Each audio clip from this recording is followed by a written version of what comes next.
ada sedikit harapan ketika Presiden Prabowo mengumumkan tentang nomenklatur pemerintahannya. Pak Prabowo mencoba memisahkan tentang hukum dan HAM dan politik menjadi dua menteri koordinator. Itu satu hal yang menarik. Karena negara kita negara hukum. Yang kemarin namanya Menko Polhukam, Politik Hukum dan Keamanan. Sehingga seolah-olah hukum menjadi bagian, yang kemarin Menko Polhukam, Menteri Koordinator Politik dan Hak Asasi dan Keamanan, ya. Yang saat ini dipisah hukum dan HAM dan politik dan keamanan. Ini menarik sekali. Dengan demikian mencoba dipisahkan tentang hukum dengan politik. Ini sebuah upaya yang bagus. Tapi kemudian saya lihat tentang menteri-menteri teknis apa yang ada di dalam. Ternyata kejaksaan dan kepolisian ada di politik hukum, menteri koordinator politik dan keamanan. Tidak berada di hukum, menteri koordinator hukum dan HAM. Bagi saya tentang masalah polisi ada di sana, ada dua hal. Satu, memang polisi menjaga tentang keamanan. Mungkin sedikit bisa disangkutkan, tetapi menurut saya polisi adalah pelaksana teknis dari penegakan hukum. Kalau kejaksaan jelas itu pelaksana teknis dan dari penegakan hukum. Menurut saya paling tepat kalau ingin menegakkan, mengembalikan citra Indonesia sebagai negara hukum, memperbaiki penegakan hukum di Indonesia, menempatkan kejaksaan, setidaknya kejaksaan ada di Menko Hukum dan HAM. Dan bagus sekali Menko Hukum dan HAM di sana ada Bang Yusril. Dia pengacara, dia advokat senior, super senior, ada Bang Oto. Setiap advokat senior pasti akan tahu permainan-permainan mafia peradilan di sana. Sehingga kalau itu ditempatkan di sana, kemarin Pak Yusril mengatakan bahwa akan mengembalikan penegakan hukum yang baik, itu akan tahu tentang penyimpangan-penyimpangan yang ada di mana-mana.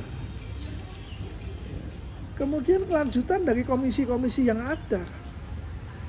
Saya menilai tentang keadaan Kompolnas periode yang kemarin itu hampir tidak punya gigi sama sekali.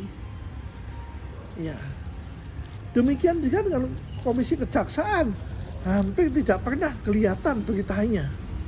Apa yang dikerjakan juga tidak tahu. Ya. Sedangkan KPK saat ini juga mengambang. Belum ada pembentukan yang baru. Dalam posisi-posisi semacam ini saat ini terjadi penegakan hukum yang namanya OTT, terutama banyak dilakukan oleh kejaksaan. Saya hanya khawatir penegakan hukum saat ini dipakai untuk kepentingan-kepentingan tertentu. Jangan sampai itu terjadi. Kalau itu terjadi, maka kembali lagi akan digunakannya penegakan hukum untuk mencapai tujuan tertentu, dan itu masyarakat yang akan menjadi korban. Kalau dulu di zaman 98 seringkali dilakukan ketidakpercayaan masyarakat terhadap pemerintah dilakukan dengan demo-demo. Saat ini saya lihat mulai berkurang walaupun masih ada demonya. Tapi masyarakat akan menggunakan media sosial yang namanya viral. Bahkan tadi saya katakan tidak viral maka tidak ada keadilan. Itu menjadi hal yang menyedihkan bagi penegakan hukum. Seharusnya tidak usah diviralkan. Penegakan hukum itu berjalan sebagaimana yang dikehendaki. Jangan sampai penegakan hukum menjadi tumpul ke bawah atau kepada sekelompok orang dan tajam kepada sekelompok orang yang lain. Kita mempunyai kedudukan hukum yang sama. Jadi harusnya penegakan hukum sama. Bahkan ada yang mengusulkan bahwa Hakim Agung dilakukan seleksi ulang. Itu baik. Persoalannya bukan pada masalah seleksi ulang. Pengawasan juga menjadi persoalan. Bagaimana pengawasan kejaksaan selama ini? Harus ada transparansi. Ada penghargaan bagi jaksa baik. Dan ada hukuman bagi jaksa nakal. Demikian juga di polisi.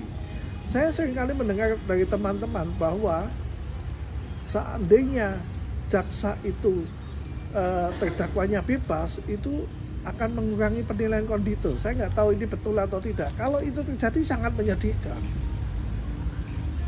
Fungsi jaksa adalah menegakkan hukum.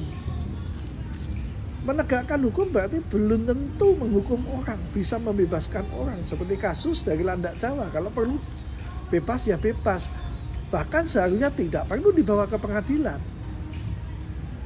Fungsi polisi juga sama. Saya dengar katanya kalau kasus tidak bisa naik dan sebagainya disetujui oleh kejaksaan, itu kemudian ada penilaian tertentu. Ini juga menurut saya sistem yang salah. Melanjutkan kasus yang terpenting adalah proses dan alat bukti yang ada, bukan pada outputnya. Sehingga proses-proses pengawasan ini harus menjadi perhatiannya. Demikian juga di pengadilan.